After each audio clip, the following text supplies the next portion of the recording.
The playing of taps at military funerals is the final salute to America's bravest. But the number of musicians who know how to play taps is dwindling across the country. New at 6 o'clock, as News 3's Nathan O'Neill shows us, a local group is out to change that.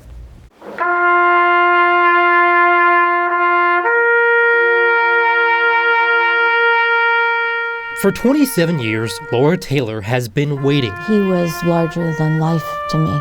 Waiting to hear these 24 notes. I'm like flabbergasted that after 27 years, my father is going to have a real military honor. I get choked up thinking about it. A touching tribute to Laura's late father, Robert Louis Cox, a proud yet modest World War II veteran who fought overseas in the Pacific some 70 years ago.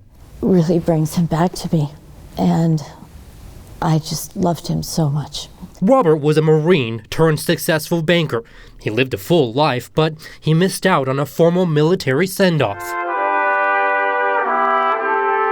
That's where Gary Cordell steps in. I've done hundreds of these, and to this day, it still gets me every time I play. Gary is a professional musician and one of the co-founders of the nonprofit appropriately named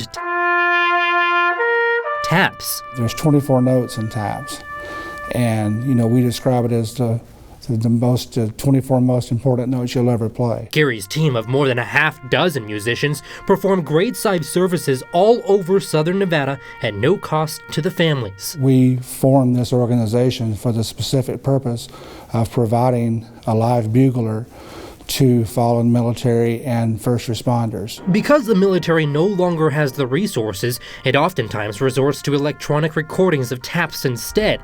But Cordell's team is bridging the musical gap for the families of the fallen. It means a lot to be able to give that to a family, and that's at the heart of what we do. T.A.P.P.S is a time-honored tribute, a tune recognized by the military since the Civil War. When you hear it played live with a great player, there's nothing really like it. As for Laura, music is at the root of her very soul. You see, Laura is a longtime jazz singer and a songwriter here in Las Vegas. This one is called I Remember, and it's a song that talks about a father-daughter relationship. A relationship that made way for a notable career. Laura wrote one song that was recorded by Diana Ross, which went platinum. So my dad had me singing and playing the piano by the time I was 5. But through Laura's lifetime of music, it's this final tribute, these 24 notes, she'll never forget.